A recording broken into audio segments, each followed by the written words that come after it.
Buenos días a todos los alumnos.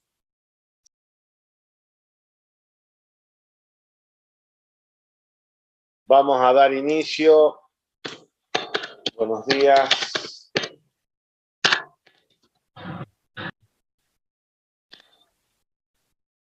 Vamos a dar inicio a las clases de hoy, que correspondería a diagnóstico y tratamiento de los procesos quísticos de los maxilares. Bueno, antes de continuar o iniciar la clase, les quería decir que en la reunión que tengo con los docentes de la cirugía 3, hicimos un relevamiento de los prácticos del día martes y del día jueves, y en realidad hay muchos alumnos que no asistieron a los prácticos, y hay alumnos que asisten al práctico y mantienen las cámaras apagadas, lo cual, en ese caso, pensamos que el alumno no es chicos, porque es la única forma de tomarles el poco empeño. Sé que es un año difícil para que ustedes lleguen a cumplir el mayor de los esfuerzos. Igual que, por ejemplo, el jueves a la clase accedieron, y en realidad la voy a limitar de 21 a 22:30, conceptos básicos, quirúrgicos, lo mejor preparado, solo subir algunos casos clínicos de todo lo que... Ustedes tienen que estudiar la clasificación de quistes, que está dada... Bueno, la pregunta y la respuesta a todo esto es que, por favor, pongamos las pilas. Y ahora vamos a dar comienzo a lo que serían los quistes de los maxilares. Ustedes tienen que estudiar la clasificación de quistes, que está dada por la Organización Mundial de la Salud. Hay dos clasificaciones. En el 2005 se lo clasificó a quiste de los maxilares. Pero la que le doy yo es con fines didácticos.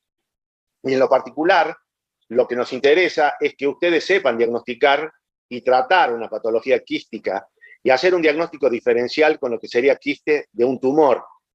Ustedes tienen varias entidades quísticas que es importante que por lo menos las sepan reconocer para cuando ustedes estén ejerciendo la profesión. Y ahí tenemos procesos quísticos extramaxilares, como por ejemplo el quiste dermoides, el quiste epidermoides, quiste por retención, la ránula y el mucocele, y mucoceles de los senos maxilares. Voy a tratar de ser lo más didácticamente posible en la clase para que ustedes vayan viendo, aparte de clasificaciones muy sucintas, vean mucho la parte práctica, la parte clínica, para que por lo menos visualmente puedan reconocer. Entonces tienen los quistes extramaxilares, que son los dermoides, epidermoides, quistes por retención, ránula, mucoceles, y mucoceles de los senos maxilares. Y de los maxilares odontogénicos, que esta es una clasificación desde el punto de vista didáctico, tenemos los paradentarios, o sea, los quistes periapicales, ¿sí? Que esto viene de una necrosis, gangrena de la pulpa, y entonces tenemos los residuales. Estos procesos quísticos se los voy a mostrar con imágenes. Es cuando ustedes van a hacer la extracción de un resto radicular, no tomaron aquella radiografía periapical y de pronto hacen la extracción y queda ese proceso periapical que sigue su evolución, transformándose en un quiste residual. Los foriculares simples y múltiples tienen el queratoquiste, que este señor es de contenido semisólido, por eso por allí a la punción aspirativa es negativa. El quiste dentígero, que es muy frecuente de ver y que por lo general va asociado a una pieza dentaria retenida. Eso es lo que tienen que tener muy en cuenta, chicos. ¿Por qué? Porque la retención de un tercer molar inferior, de un tercer molar superior, de un canino superior, un canino inferior, en general, entre un 10 y un 20%, estos elementos retenidos pueden llegar a generar un proceso quístico o un proceso tumoral. Dentro de los procesos quísticos, quiste dentígero, queratoquiste, también tenemos el odontoclámide, y dentro de las patologías tumorales más comunes, tenemos el ameloblastoma, tenemos el mixoma. También hay que tener en cuenta en el diagnóstico de todo esto cómo llegar al mismo. Y tenemos los quistes periodontales, que hay que tenerlos en cuenta. Y de los maxilares no odontogénicos, tenemos los fisurarios. Dentro de ellos medios, que es el interincisivo, el palatino medio posterior, el sincisario, del conducto palatino, de la papila palatina. Y los laterales, el naso palatino y el glóbulo maxilar. Este señor se suele ubicar entre el incisivo lateral y el canino, el maxilar superior, que adopta la característica de una forma de corazón que no guarda relación con ninguna de las piezas dentarias. Pero es importante tener en cuenta esta entidad quística para el diagnóstico y posible tratamiento del mismo. Y dentro de los pseudoquistes, denominados así, porque tienen características de un proceso quístico, pero no tienen una membrana completa, como es el quiste traumático, la cavidad ósea idiopática, perdón, o cavidad de Staffne. La cavidad de Staffne se suele dar por debajo de lo que es la línea milodioidea, y muchos autores hablan de que se trata de una glándula salival aberrante que deja su impronta en la cara lingual del cuerpo del maxilar inferior. Eso reviste solo el diagnóstico, sin ningún tipo de tratamiento, porque es como que deja una cavidad y punto. El quiste traumático generalmente se produce por un trauma en alguna etapa de la edad, que por ese trauma genera una extravasación sanguínea a nivel de la médula ósea, y bueno, va generando una cavidad con contenido hemático, donde las piezas dentarias mantienen su vitalidad. Por eso hay que hacer un buen diagnóstico. Y la biopsia es solo de confirmación de quiste traumático o no. Ya lo vamos a ir viendo cada una de estas entidades. Y el proceso quístico más común, que lo vimos en el tratamiento de los procesos periapicales, es cuando hay aquí, como señalo en el puntero, una pequeña boca de fístula, y ustedes ven el proceso que lo habíamos mencionado en la clase, donde generalmente en el estudio periapical, radiografía periapical, se lo observa menor a lo que nosotros lo podemos apreciar en la clínica.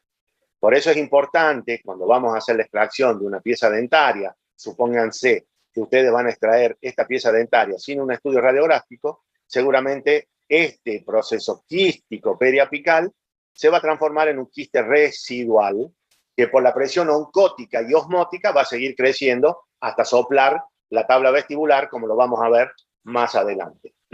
Todos estos puntos son importantes que lo tengamos en cuenta a la hora de hacer el diagnóstico. Fíjense ustedes, este proceso que les mencioné anteriormente en la radiografía panorámica, generalmente, si hay un abultamiento por palatino, puede tratarse del incisivo lateral, cuya manifestación siempre de algún proceso absceso, granuloma, quiste, lo hace hacia palatino por su inclinación hacia esa zona de la superficie radicular. Por eso hay que tener muy en cuenta. Y acá hacer un diagnóstico diferencial con lo que puede ser un adenoma pleomorfo, que puede ser un granuloma, que puede ser un tumor. Todo eso hay que tenerlo en cuenta a la hora de hacer el diagnóstico y, por supuesto, nunca dejar de hacer la historia clínica. Fíjense ustedes, quistes periapicales. Era un paciente que venía del interior de la provincia de Santiago del Estero, 25 años, a hacerse extracciones múltiples. Fíjense estos procesos quísticos periapicales. Si yo en esta circunstancia me limito a hacer la exodoncia de estos restos, esto se transforma en un quiste residual importante que va minando todo el cuerpo del maxilar, donde después hay que ver cuál es el tratamiento hacia allí. Si es radical o es conservador desde el punto de vista de la patología quística. Eso lo vamos a ver para hacer un diagnóstico diferencial con lo que hablamos de tratamiento quirúrgico de los procesos periapicales. Hablábamos de conservador, de conservar la pieza dentaria. ¿Sí? Radical, cuando hacíamos la exéresis del proceso periapical en forma conjunta con el resto radicular, donde se mantenía o no se mantenía el reborde óseo. En este caso, cuando hablamos de tratamiento conservador de los procesos quísticos de los maxilares, es cuando eliminamos parte de ese proceso quístico y dejamos el remanente para que remanente de cápsula sufra una metaplasia adoptando características de una mucosa normal. Y el tratamiento radical, como lo vamos a ver, es la exéresis completa de la patología quística. Ahí ven ustedes un quiste residual.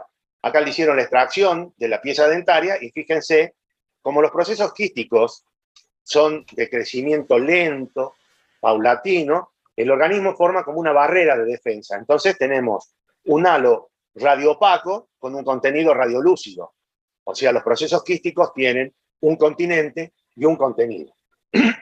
Lo que podemos hacer y observar en esta radiografía panorámica, y lo estoy señalando con el puntero, pueden observar lo que sería un quiste residual. Fíjense el tamaño que tiene en la zona anteroinferior. ¿Y cómo lo descubrimos? El paciente no podía usar la prótesis completa, porque eso iba creciendo y ya no se ubicaba, no había una buena sellabilidad de esa prótesis. Entonces había que tratarlo. Fíjense este quiste residual, le hicieron la extracción de los restos radiculares, que aún perdura este resto que estoy señalando, y fíjense ustedes el tamaño. Eso sigue su curso. O este proceso quístico, fíjense, le hicieron la extracción y tenemos el proceso quístico que sigue por su presión oncótica y osmótica aumentando de tamaño. Y en este caso en particular, desplazó parte de lo que sería el seno maxilar y, por supuesto, parte de lo que serían las fosas nasales.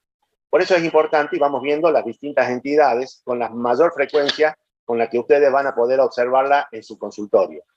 Y fíjense, este era un paciente en ese momento de 53 años de edad que asiste a la consulta porque tenía una molestia en fondo de surco. Solicitamos la panorámica y observen ustedes este tercer molar retenido con esta lisis ósea. Entonces, en estas condiciones, ¿qué puedo pensar? ¿Puede ser un quiste? Sí. ¿Qué tipo de quiste?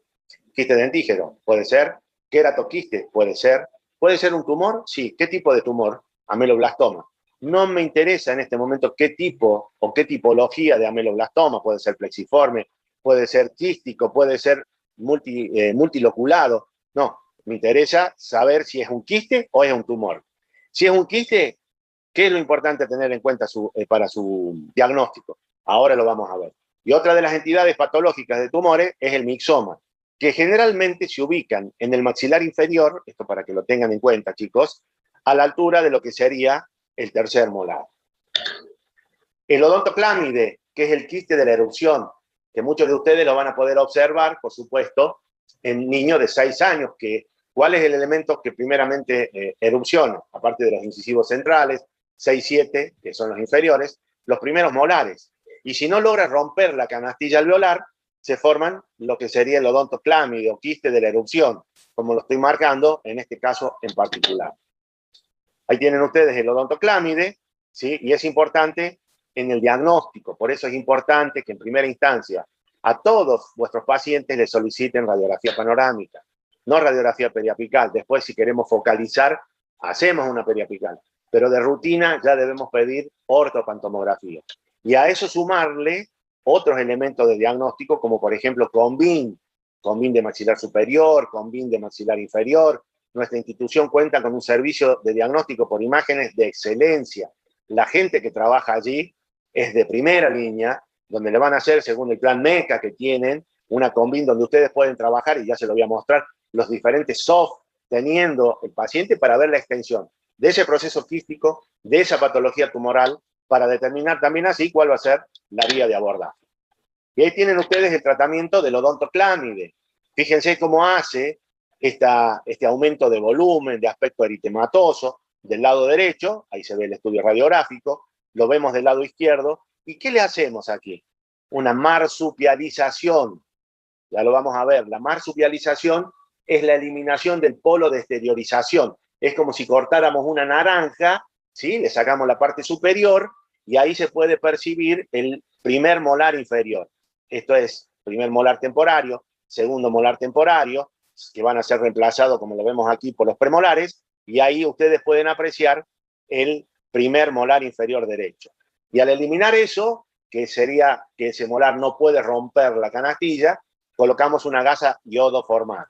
Lo mismo hacemos del lado izquierdo, y ustedes pueden ver en el posoperatorio cómo erupcionó ya el primer molar derecho y cómo erupcionó el primer molar del lado izquierdo. Este es el odontoclámide, quiste de la erupción. Tenemos el látero coronario del tercer molar. Ustedes pueden ver este ensanchamiento de lo que sería la porción distal de este tercer molar.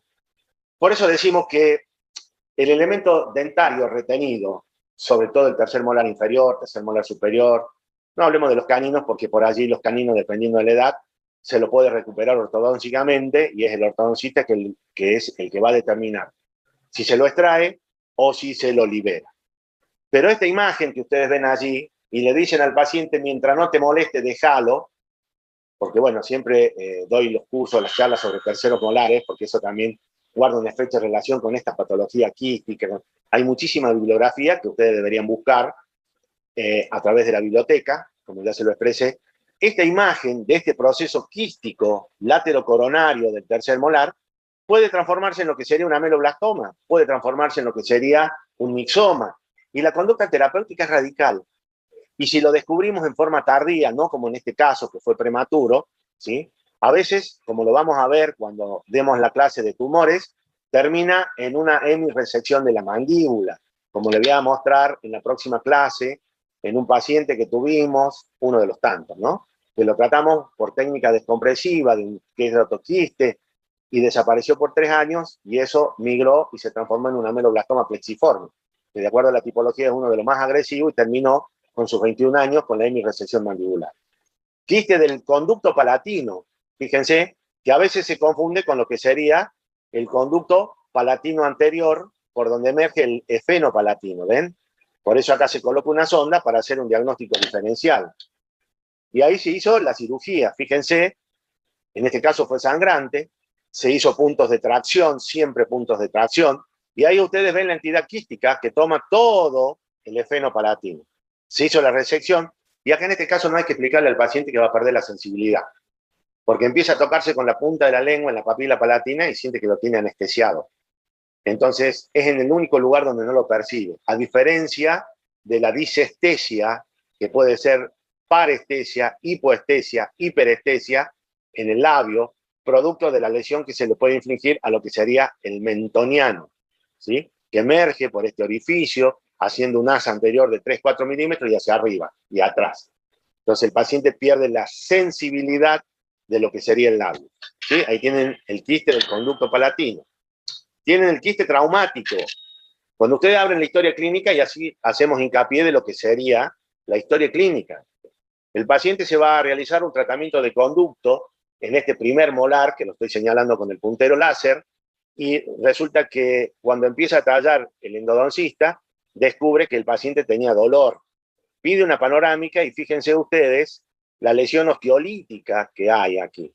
Cuando es derivado el paciente, le preguntamos, ¿sufriste algún golpe? Sí, doctor, me caí de la bicicleta cuando era chico, y eso generó esa extravasación sanguínea. Este, que es el quiste traumático, que es un pseudoquiste, ¿sí? Cursa con la vitalidad de las piezas dentarias.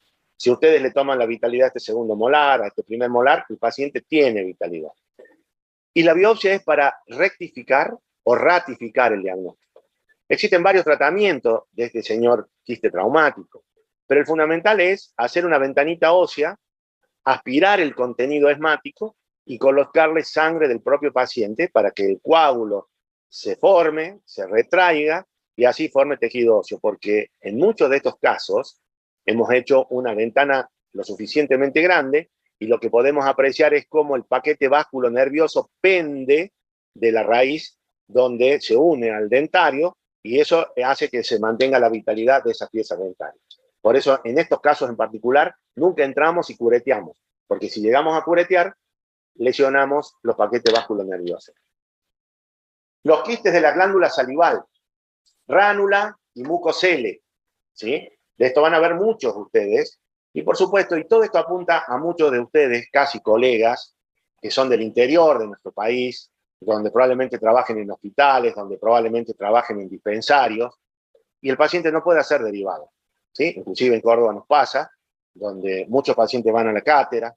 Ayer me habló una colega del Hospital Príncipe de Asturias, donde había un marco acuerdo entre la cátedra de cirugía 3, la especialidad nuestra y el hospital, donde dice, doctor, tenemos casos de patología tumoral, nosotros íbamos a operar allí también. Y bueno, le dije que la cátedra de cirugía 3 por este año iba a permanecer cerrada y que si tenían algún problema avisaran y nosotros sin ningún inconveniente íbamos a operar bajo anestesia local o general en el Hospital Príncipe de Asturias. Porque eso tiene un satélite de 16 dispensarios que van siendo derivados a lo que es esta institución, un hospital de primera línea. Entonces, fíjense ustedes, la ránula, que es, estos son quistes por retención. ¿Lo pueden tratar ustedes? Sí. ¿Es muy simple? Sí.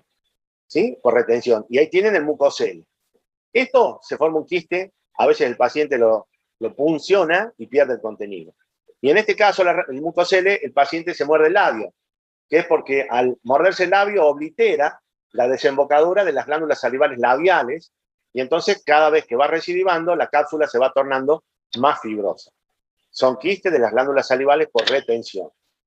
Y ahora vamos a ver la clínica, que es como se lo expresé en un comienzo. Tenemos los periodos, que lo tienen que conocer ustedes perfectamente bien, y las características clínicas y su evolución. Estas son preguntas del parcial, chicos.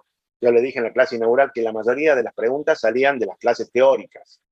Y eso es importante que la tengan siempre clara, porque nunca buscamos preguntas capciosas que los puedan dañar, pero sí buscamos preguntas que sean prácticas, que les puedan ser de utilidad en la consulta que ustedes vayan a tener el día de mañana cuando ejerzan la profesión.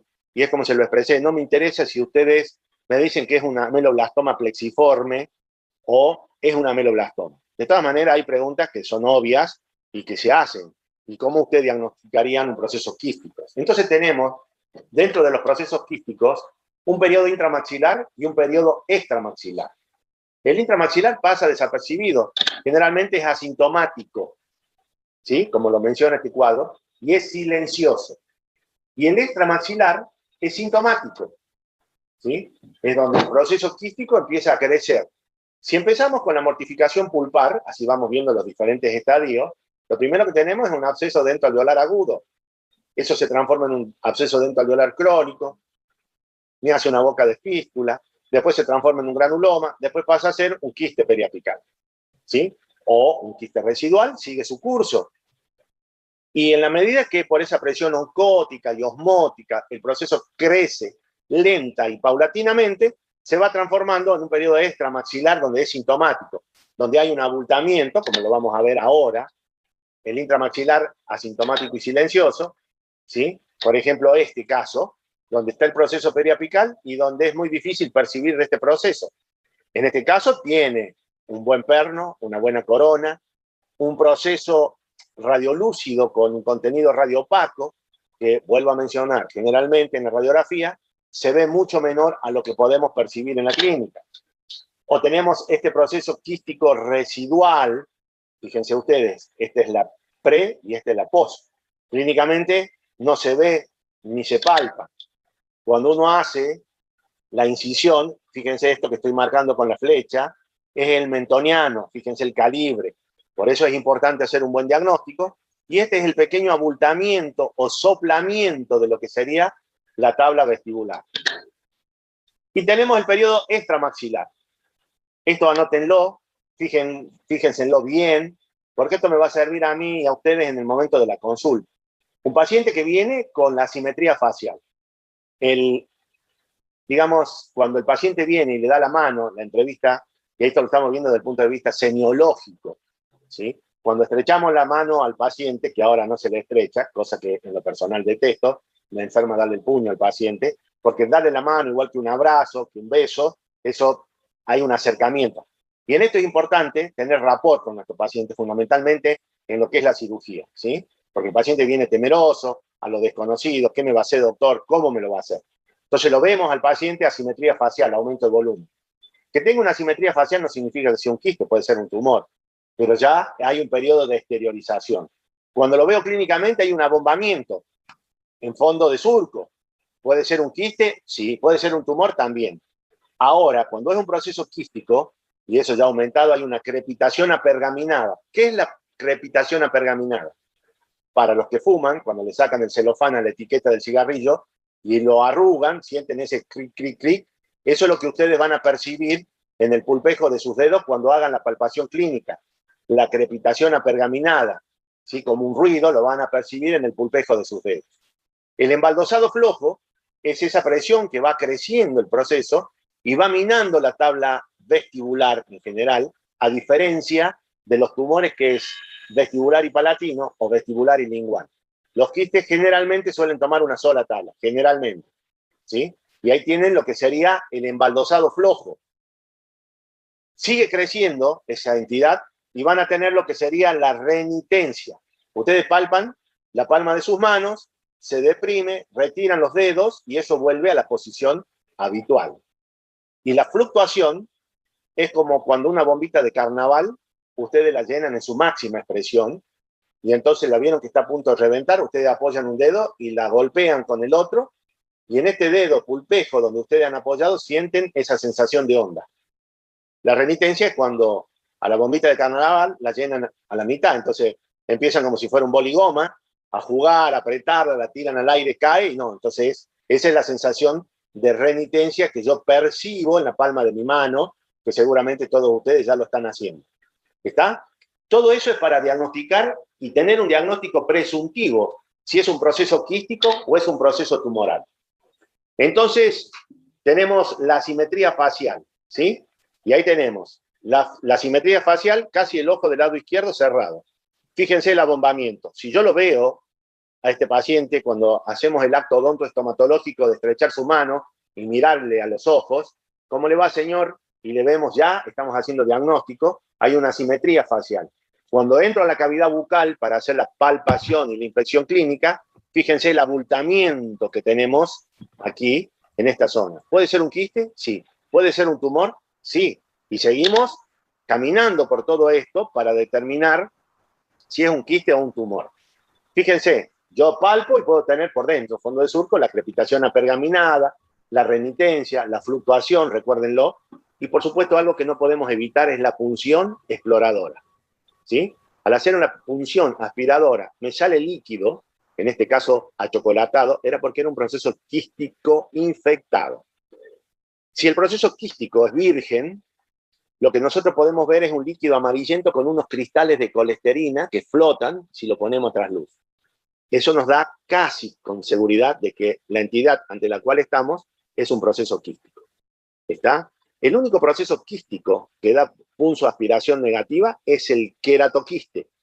Queratoquiste, que es altamente recidivante y agresivo localmente, y que la institución Organización Mundial de la Salud en la clasificación lo tenía como queratoquiste, después lo pasó a tumor queratoquístico, por eso lean bien la clasificación, y últimamente en la nueva lo pasó de nuevo a queratoquiste, por la alta tasa de recidiva y por la alta tasa de agresividad en forma local. Entonces, como verán, vamos paso por paso, por eso es importante la clase teórica, chicos, ¿sí?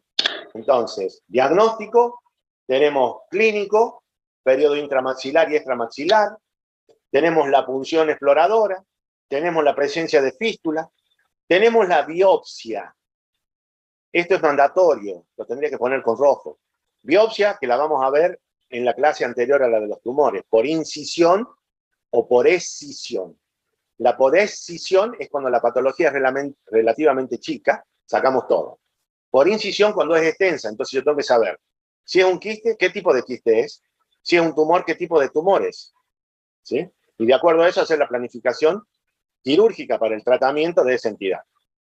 Sustancias de contraste, bueno, antes se usaba el lipiodol, pero ya eso quedó prácticamente perimido, pero si se los digo por las dudas, lo lean en algún lugar.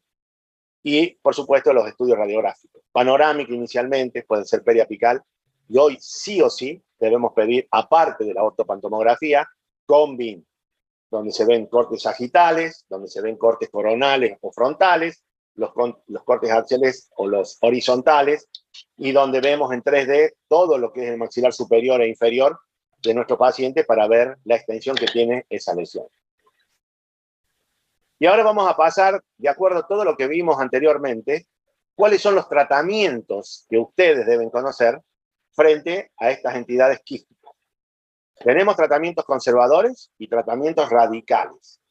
Acá difiere, y vuelvo a hacer hincapié, porque cuando se le pregunta cómo trataría en forma radical un proceso periapical, se confunde con el tratamiento de los procesos quísticos. Cuando hablamos de procesos periapicales, que hablamos de apicectomía, conservador o radical, va a depender si mantenemos la pieza dentaria o no. El proceso siempre se retira. ¿Está claro? Ese es el tratamiento conservador, si conservamos la pieza y hacemos la apicectomía, o sacamos la pieza en forma conjunta con el proceso periapical. En los procesos quísticos de los maxilares, conservadores es cuando sacamos parte de esa cápsula quística y se mantiene el remanente capsulario dentro de lo que es el maxilar. Y radicales es cuando hacemos la exéresis completa de la patología quística. A eso se refiere conservador y radical. Es importante que esto lo tengan muy en cuenta.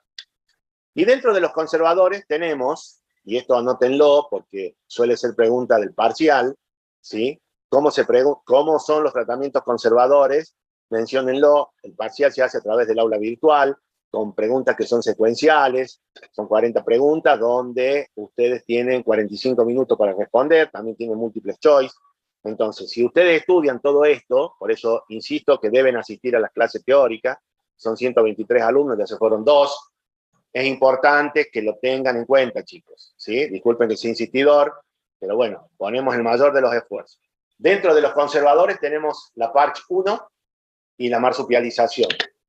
Dentro de los radicales tenemos la PARCH 2 con sutura y sin sutura. Ahora vamos a ver clínicamente después cada uno de ellos para que se le grabe a ustedes.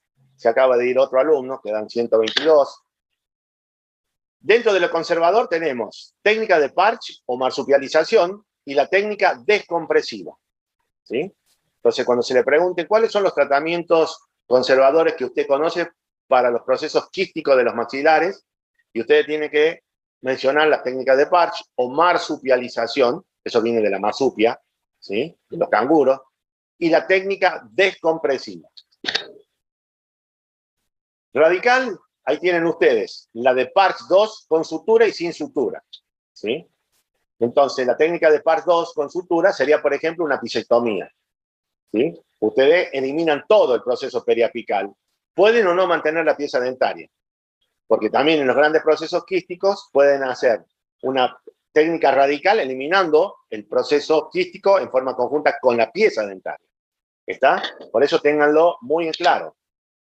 La Patch 1 o marsupialización. Ventajas. Anótenlo, porque son pocos los cuadros, pero estos son muy importantes para que ustedes, en base a esto, también tomen una determinación de cuándo y cómo o técnica a realizar en cada una de las entidades que tengamos. Intervención quirúrgica sencilla. El riesgo es mínimo. Protección del tejido óseo y estructuras anatómicas vecinas. Evita la formación de grandes coágulos que se pueden llegar a infectar. Elimina el riesgo de posibles lesiones en estructuras anatómicas adyacentes. Permite la conservación de las piezas dentarias cuando no se puede realizar técnica radical por el acceso inadecuado o por otras dificultades técnicas. Si son demasiado extensas, si toma cuerpo y rama el proceso quístico, entonces tenemos que tener en cuenta las ventajas de la técnica de Parch 1 o marsupialización, ¿sí? La desventaja de estas técnicas. La restitución ad integrum puede no ser completa. ¿Qué es la restitución ad integrum?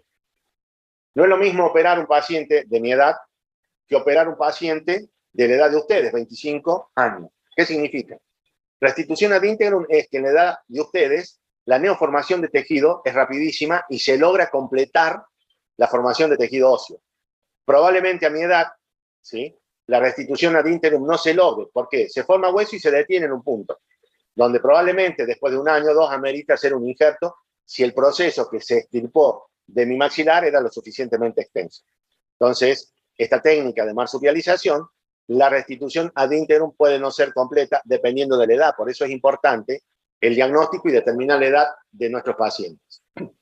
La posibilidad de cierre de la apertura. Es decir, eliminamos el poro de exteriorización y si no ponemos ningún aditamento para mantener eso, para que haya neoformación de tejido óseo desde adentro hacia afuera, se puede cerrar y seguir la formación del proceso. La degeneración ameloblástica. Tenemos la entidad ameloblastoma mural de Kahn, que hemos visto en algunas paredes de queratoquistes y quistes dentígeros, que si no son observadas permanentemente en la técnica conservadora, por allí ese puede sufrir una transformación de lo que sería un ameloblastoma. La dificultad que causa la existencia de una gran cavidad, por una cuestión estética, de higiene.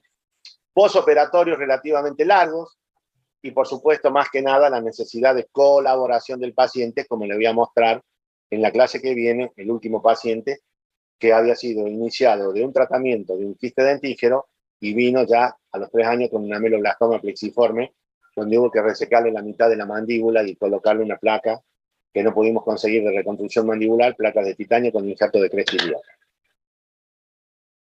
Y ahí tienen ustedes el tratamiento. Esto es un separador de Palmer. Fíjense este proceso quístico. ¿Y por qué digo quiste? ¿Hace cuánto que lo tiene, señor? 6 años. Le levanta el piso de fosas nasales. ¿Y por qué viene el paciente? Porque lo envía su señora. Porque le levantaba el labio y, por supuesto, la señora se impresionaba cuando le daba un beso a su esposo. Y esa es la realidad, porque eso lo relata en la historia clínica. ¿Y qué me está marcando a los 5 años? Que es un proceso quístico y puede ser tumoral, porque los tumores benignos también son de crecimiento lento. Entonces, hicimos el diagnóstico. Fíjense la radiografía periapical, en una radiografía oclusal. Fíjense ustedes la extensión de este proceso. Fíjense ustedes la extensión desplazando seno maxilar, piso de fosas nasales. Miren cómo se manifiesta hacia vestibular ya casi a punto de fistulizar, ¿sí? Miren vista oclusal, el tamaño que tenía. Y probablemente en esta situación, si yo hubiera hecho palpación, podría haber tenido esa etapa de remitencia o de fluctuación, ¿sí? Que me hace pensar que es un proceso quístico. Ahí lo tienen, una vista lateral. Y en este caso se trazó una incisión tipo Neumann, ¿sí? Tipo Neumann o Newman. Y fíjense ustedes, realizamos el decolado, y esto que estoy tomando con una pinza de Greth, que son las manitos, que me hace una toma más precisa, esto es la cápsula quística. Esto denota la existencia de un proceso quístico muy crónico de muchos años, por eso es el espesor de esta cápsula. Entonces, en este caso, hicimos una marsupialización. Repuse el colgajo, retiré mucosa y submucosa, y entonces suturé la cápsula quística a la mucosa vestibular, y este remanente de cápsula queda protegiendo el interior de la cavidad. Es un tratamiento conservador, técnica de Parkes o marsupialización. ¿Está? Parkes 1 o marsupialización. También van a ver que la marsupialización es el ingreso directo con el bisturí en forma perpendicular, donde se retira la mitad de la naranja, la mitad de lo que sería el polo de exteriorización. Sucede que con este colgajo amplio, personalmente, yo puedo extenderme hasta tener tejido óseo sano, que de la otra manera es muy difícil de extirparlo completamente. Entonces, en lo personal, esto es muy personal, prefiero hacer colgajos amplios y así usar esta técnica quirúrgica de marsupialización. Ahí tienen ustedes la sutura y también tienen este polo de exteriorización, que era lo que se manifestaba hacia vestibular. Ahora, esto va a un frasquito con formol al 10% o al 20%, ¿sí? Esto sería una biopsia por incisión, ¿sí? Donde este material lo ponemos en formol, 10 o 20%, llenamos el protocolo y lo enviamos al patólogo. Diagnóstico presuntivo, quiste residual o quiste dentígeno. Ahí fíjense ustedes, ahí se ve, y acá se hizo la colocación de un aditamento, por favor, perdón, de acrílico para evitar que esto se cierre y siga creciendo. Y ahora tenemos la técnica de Neusmith descompresiva, donde tenemos procesos quísticos que produjeron desplazamiento de piezas dentarias en evolución, ocasionando la retención de los mismos. Todo esto es tratamiento conservador. Quistes dentígenos u odontoclámide, en lo que se puede recuperar la pieza dentaria. Quistes grandes que afectan a personas disminuidas o en condiciones precarias a causa de una enfermedad. Eso es importante que lo tengamos en cuenta a la hora de hacer el diagnóstico clínico, radiográfico, determinar mediante la historia clínica de edad del paciente y cuál es el mejor tratamiento que podemos implementarle a ese paciente, ¿sí? Teniendo en cuenta todos estos puntos.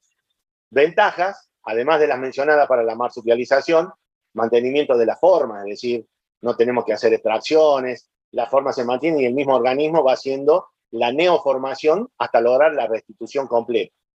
Mayores posibilidades de recuperar las piezas dentarias retenidas. Si se produjo un tercer molar, un quiste dentígeno, esa migración por la técnica descompresiva hace, como lo vamos a ver también clínicamente, migrar ese tercero hacia la superficie y de esa manera a los 8 meses, 9 meses, 10 meses, dependiendo de la edad de nuestros pacientes, hacer la extracción de ese tercer molar. Los dientes vecinos no involucrados en la etiología del proceso van a conservar su vitalidad y pueden ser mantenidos a pesar de estar íntimamente relacionados. Las desventajas: paciente no colaborador, peligro de cierre de la apertura, molestias ocasionadas por la cánula o el accesorio empleado en la técnica, posible degeneración ameloblástica o carcinomatosa, no observada por nosotros la carcinomatosa, pero sí la ameloblástica, ¿sí? Seguimiento del paciente por mucho tiempo hasta completar la osteogénesis. Y ahí tienen ustedes el esquema de lo que sería la técnica descompresiva, donde ven la extensión del proceso con desplazamiento de ese tercero. Ustedes hacen la incisión, hacen una pequeña apertura, toman material, a veces de la tabla interna, de la tabla externa, el polo de exteriorización, formol y a biopsia. Y ahí ven ustedes donde se suele colocar una cánula, que son esas cánulas de aspiración descartable que tenemos todos en nuestro consultorio, ligada con un alambre 0,4, 0,5 maleable, ¿sí? A lo mejor al segundo molar o al primer molar, y fíjense cómo se va descomprimiendo, y si ese paciente es joven, hay neoformación de tejido óseo desde adentro hacia afuera. Y ese tercer molar se va yendo hacia la superficie, lo cual, entre los 8, 9 o 10 meses, pasamos a hacer la extracción, y lo que ustedes ven allí es la neoformación de tejido óseo, que también se lo voy a mostrar el jueves clínicamente a todo esto. Y ahí tienen ustedes, para ir terminando esta clase, la técnica descompresiva. Paciente de 10 años de edad, donde podemos ver acá un remanente de una pieza dentaria temporaria, donde se ve el soplamiento de la tabla vestibular en esta radiografía oclusal. Fíjense en la radiografía panorámica. Hablábamos de que esto hacía que uno pudiera recuperar la pieza dentaria retenida, y de hecho en este paciente lo hicimos, ¿sí? Fíjense la extensión. Si hiciéramos una técnica radical, perderíamos esta pieza y todas estas piezas en estrecha relación con el proceso quístico. Se correría el riesgo de fractura de ese maxilar. Y bueno, le colocamos el tubito, como ustedes lo ven allí, se toma material. Ahí está el tubito, en este caso lo ligamos con sutura, ¿sí? A través de esa cánula de aspiración que le colocamos allí, le realizamos lavajes por un tiempo prudencial, ¿sí? Y fíjense, aquí se ve el tubo. Y miren cómo el canino va migrando hacia la cavidad bucal. Fíjense en la neoformación de tejido óseo. Miren la neoformación de tejido óseo y cómo va yendo hacia la superficie. No se perdió ninguna pieza, no lesionamos ninguna estructura anatómica aledaña. Cuando ya está por erupcionar, colocamos un mantenedor de espacio, podemos hacer una liberación, ponerle un botón, un bracket, y por supuesto, como es lo que se hizo, miren ustedes, neoformación de tejido óseo, se colocaron bracket, y se posicionó en la arcada dentaria ese canino. Ahí lo tienen ustedes, traccionándolo con goma para ubicarlo, donde se hizo la alineación de todas las piezas inferiores, donde todo esto es neoformación de tejido óseo. ¿Y cuánto llevó este periodo? Y aproximadamente 3 años, 4 años, se lo posicionó. Y fíjense también acá la importancia de la radiografía panorámica. Acá estoy señalándolo con el puntero. Es un elemento súper numeral. Y bueno, acá vamos a dejar, son las 14 horas. Me gustaría saber, o si me quieren hacer alguna pregunta, lo pueden hacer por el chat. Y si no se superponen, lo podemos hacer verbalmente. Me dicen si quieren hacerlo, si no, ya seguimos el día jueves. Acá me dice un nuevo mensaje. Bueno, fue todo tan claro como el petróleo. No sé qué pregunta me quieren hacer.